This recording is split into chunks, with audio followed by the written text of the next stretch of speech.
Good morning, good morning. Happy Monday. You know what today is. It's Monday Morning Chats with Sack, and Sack is me. I hope that you guys had a great weekend. I hope that you guys had a great Mother's Day. And I hope that you are ready for the new week. This is a new week to accomplish any goals that you would like. This is a new week to just reset. So the things that you didn't get done last week, just know that you did your very best last week. And then this week, it's all new. So make this week great and just accomplish whatever you want, but take baby steps and don't be so hard on yourself. Yesterday, I was looking at Becoming from Michelle Obama. I was looking at the recording. I also had the book. I need to actually finish the book. And she says something that was profound. I mean, well, pretty much everything that she said in the video was profound, but she said something that was very profound. I wanted to briefly touch on it today. She talked about how she thought as growing up she had to just check this box. She had to do these things because she thought that was required of her to do. And I just thought about my educational journey, especially in law school. Most students was there because their parents were lawyers and they thought that being a lawyer was their job. And it wasn't until after years of practicing they realized, man, I should have never went to law school. And my question to you is, are you doing things because people expect you to do these things? Like, are you checking a box based on other people's perception of your life? And I thought about me. Now, I always wanted to be a lawyer. That's something that never changed within me. And what type of lawyer? I didn't learn that until I got to law school.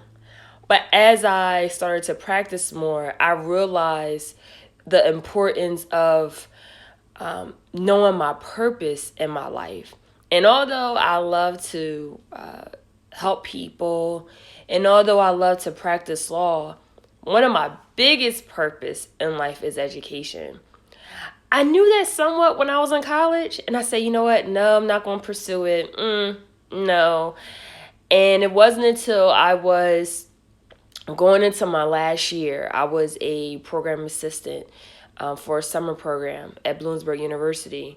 And I never forget, I was instructing a study hall. And one of the administrators came to watch me. And he looked at the video. Well, he didn't look at the video. He stayed for the study hall. And I was tutoring math. And after I tutored math, he said, Sakina, this is what you need to do. And I was like, no, I want to go to law school. He was like, no, you need to teach. I think you are a great teacher. And it didn't hit me. Like, I always tutored in college, and I love tutoring, especially math. I love tutoring math. And then it wasn't until 3 years ago I got my first opportunity to teach. And I was 30 at that time. And it was a great experience. But I didn't know the impact I had on students until the last class. And after that last class, every class I'll always don't surprise them, but I'll always provide my students with a pizza party. I pay for everything. And it's my way to say, I'm proud of you guys. You completed the semester. I wish you nothing but the best. When you get out in the world and you start practicing, you start doing taxes on your own. And when the students gave me gifts, I was just like, wow, I was floored. And I have their cards to this day. And when I read the things in their cards, I was like, wow, I was very touched. I came home and I broke down crying. And I was like, I never knew teaching felt that good. You know, it's one thing to tutor, and I did private tutoring, and it was great. But to teach students, 30 students or plus, and most of them was older than me, and they really listened to what I had to say, it touched me. But it wasn't until 2018. This was like one of my favorite classes. And I never tell the previous class, hey, you know, the students bought something for me. You guys got to do the same. But this class, they went all out. And this class was a little different because I had some students that had experience with taxes. And these students, most of them were a lot older than me. Most of the students are older than me, but this class was a lot older than me. And I never forget, I was walking in class. Like, I'm not that teacher that would just sit in front of the class and just teach. I walk around, I get my students involved, and I play games, I make up games. And I remember a student saying, Miss Tillman is really smart, well, professor. And I'm like, okay. But it wasn't until that class was over, I gave them a pizza party. And they surprised me with everything that I like. They know that I like to dress, so they bought me everything from Anne Klein. But that class, I came home and I broke down crying. And I was like, this is where I need to be. And I thought about, well, I mean, I know I wanted to be a lawyer and I'm doing that, but that was my greater purpose.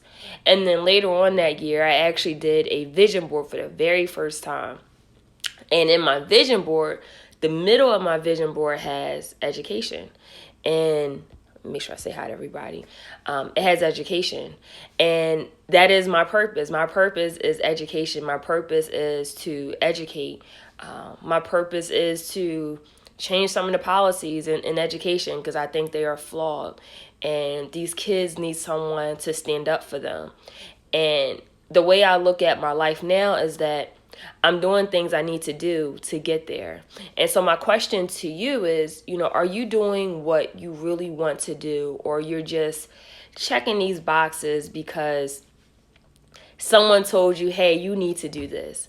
And the one thing I can tell you is that when you are not working in your purpose, it's going to feel like work.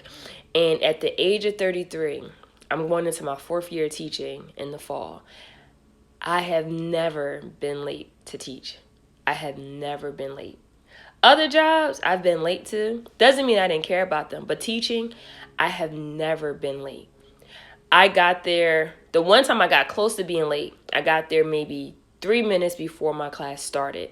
And the reason why I got there 3 minutes before my class started is because there was construction near the area that my school was at. And it was beyond my control. Like I got there the time that I usually get there, but I was a little delayed due to construction.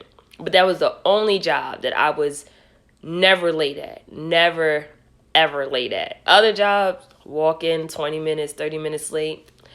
And it was due to me.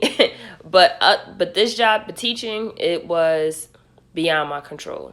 And so my question to you is like, are you really doing what you really love?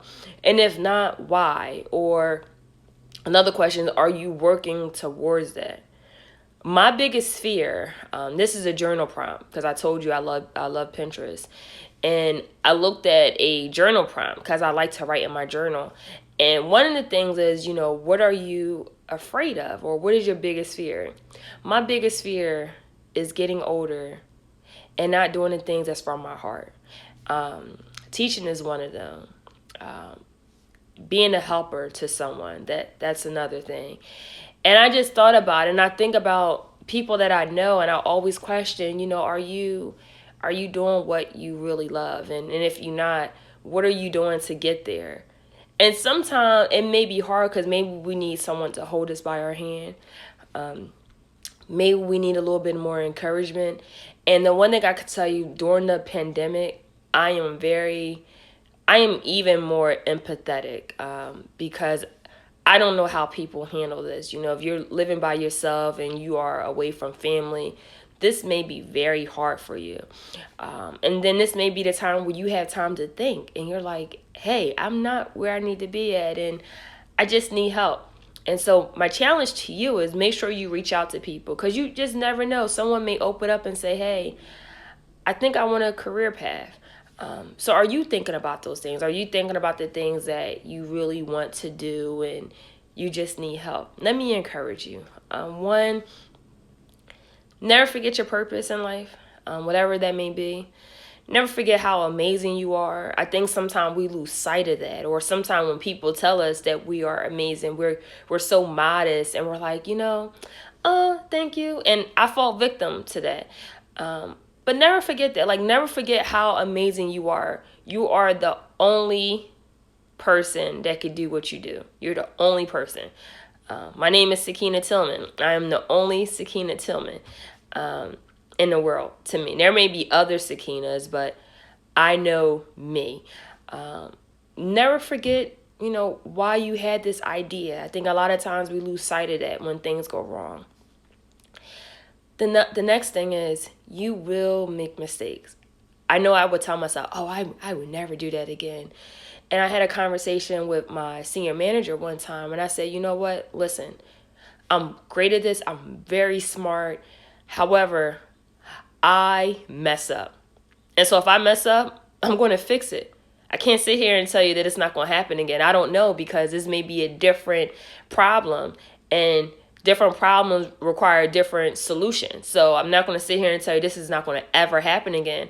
But if it does happen again, I'm going to learn from it. So don't be hard on yourself.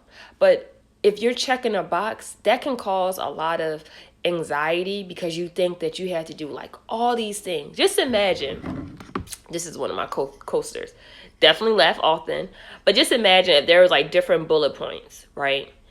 And someone told you you need to accomplish all these things, because that's the norm. And just imagine if you live by that. Are you going to be fulfilled? Are you going to have this anxiety attack where you feel like, crap, I did not do this? Like, one of the biggest things I see people will say is that, hey, I purchased my house by 30, or I got married before I'm 30, or I had kids before I'm 30. It's like this 30-year mark set the tone for success.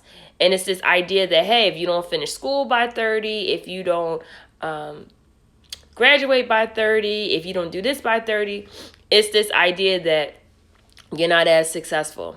And I will look at different posts, and I read this one post. It was like, you can still have kids after 30, you're still successful. You can still purchase a house after 30, you're still successful. You could do all these things after 30 and you're still successful. Who made up this 30-year mark? I really don't know. And guess what? I really don't care. But I'm telling you is, do things that you really want to do. Don't do things because people had this perception of you, but do things because it's in your heart.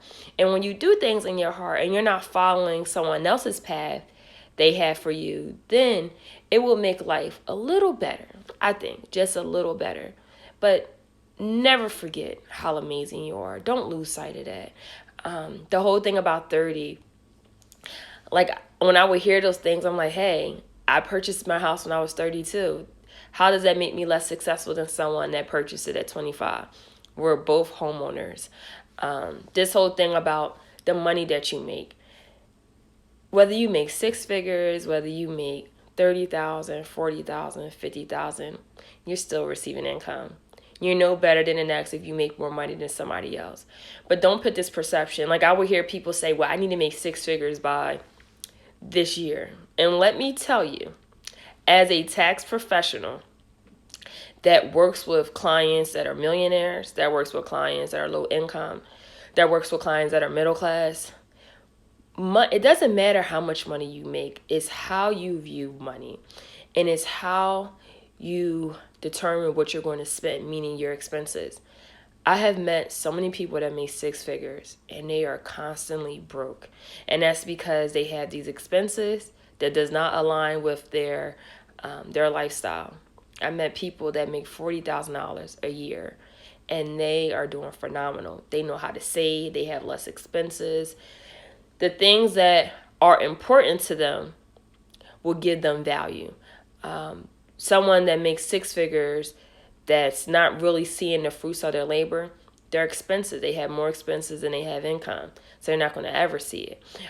So never live to the standards that you had to do certain things. Like I would hear people say, oh, I need to make six figures by this year.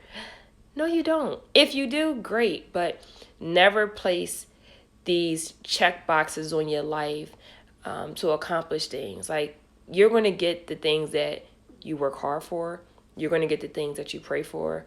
But at the same time, never allow someone to place check boxes on your life as a way for you to live your life.